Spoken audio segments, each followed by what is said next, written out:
لله من أسمائه 99 من بعدها يتلون جزاء محصيها دخول الجنة كما رواه في صحيح السنة.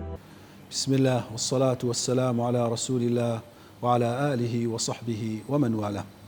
یەکێکی تر لە ناو بەرز و پیرۆزەکانی خوای گەورە ناوی بەرز و پیرۆزی ئەلوەهابە.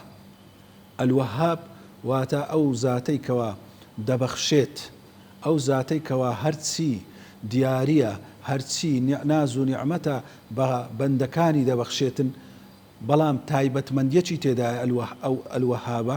زۆر جاروێ ئینسان خوای گەورە ڕێو شوێنێک سەبەب و هۆکارێکی دانا لە بۆ بەدەستهێنانی ئەو شتانێکەوە لە بۆ مەسلحەت و پێداویستی ئێمەیە. بەڵام هەندێک شت هەیە کاتێک ئێمە بە حیساباتی دنیایی حیسابی دەکەین دەبینین هۆکارەکان زۆر زەحمەتن، بەدەستڕات و بە قووەتی ئێمە بەدینایەن، بەڵام خودای گەورە بە ئەلوەهابیەتی خۆی لە بۆت ئاسان دەکات و لە بۆت بەدی دێنی لەبەرەوەی هیچ شتێک لە لای خودای سوبحانەه وتەعالە زەحمەت نییە، هیچ شتێک قورس نییە لە لای ئەو.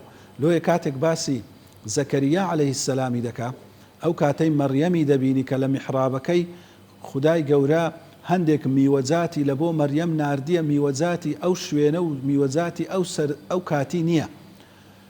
کاتێکەوە زەکەریا عەلەیهی السەلام ئەو مەوقیفەی دەبینی، زەکەریاش خۆی زۆر حەزی دەکردکەوە لە دوای پیربوونی خۆی منداڵێکی هەبی لە بۆی بە ئەرچی پێغەمبەرایەتی و پێشەوایەتی نەتەوەکەی و خەڵکەکەی دەوروبەری هەڵبستیتن.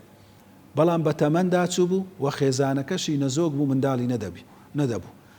ئەلێرە کە ئەو مەوقیفەی دیت زانی کەوا خودایەکی ئەلوەهاب هەیە، ئەگەر ببەخشی بەبێ سەبەب و بە شکاندنی هەموو ئەسبابەک دەتوانی پێت ببەخشیتن. لۆ دەفەرمێ هونالیکە دعا زەکەریا ڕەبە. لەو مەوقیفەی زەکەریا داوای لە پەروەردیگاری کرد، ڕەبی هەبلی من لەدونکە ذوریەتەن طەیبەتەن ئینەکە ئەنتە الوەهاب. فەرمووی ئەی پەروەردیگارە لەلایەن خۆتەوە بەبێ هەوڵ و ماندووبوون و بە شتێکەوە لە لای من دووریشە لە ڕووە دنیایەکەوە، بەڵام لە خۆتەوە پێم ببەخشە زوریەتێکی پاک و بێگەرد، لەبەرەوەی بەڕاستی ئەتوو ئەلوەهابی دەتوانی پێم ببەخشی ئەگەرچی من پیرە پیاوێکم و خێزانەکەشم منداڵی نابێت و نەزۆکە. ئەوە بوو خوای گەورە یەحیای پێبەخشی، کەواتە خوای گەورە لە هەموو حاڵەتێک دەتوانی پێمان ببەخشیتن. لۆیە ئینسان قەت بێ ئومێد نەبیتن لە ڕەحمی خودای گەورە، قەت بێ ئومێد نەبیتن لە گرتنەبەری ئەسبابەکان، لەبەر ئەوەی خودایەکی ئەلوەهاب هەیە کەوا بەبێ حیساب بەبێ ئەوەی شتێک لە حیسابی ئێمەدا بیتن پێمان دەبەخشیتن. وەکو پێغەمبەر صلی الله علیه وسلم دەفەرمیتن کە خودای گەورە دەفەرموێ لە حەدیثی قودسی ئەنا عیندە حوسنی ظەنی عەبدی بی، من لە لای گومانی باشی بەندەکەم، با بەندەکەم چ گومانێکم پێدەبا پێم ببا ئەمن بەو شێوەیە لە بۆی جێبەجێ دەکەم. واتە هەمیشە ئێمە پێویستە گومانی باشمان بە خودای گەورە بی.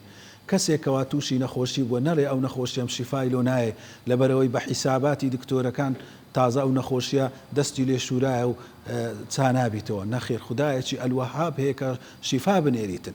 کەسێکەوە تووشی هەژاری بۆ چەندین ڕێگای تاقی کردیتەوە نەڵێ قەت خوددا ئەمن دەوڵەمەند ناکات و ئەلەو هەژاری بەدەرم ناکات. نەخێر، خودایەکی ئەلوەهاب هەیە کە پێت دەبەخشی.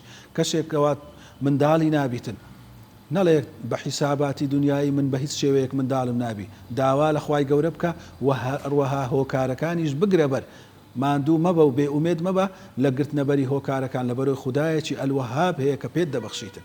کەسێک کەوا تووشی لادان و خراپەکاری و تاوانێکی زۆر بووە نەڵێ وەڵای تازە ئەمن لەسەر ئەو گوناح و تاوانانە تەمەنەکەم بەڕێ کردیە و بە هیچ نەوعەکی هیدایەت وەرناگرم.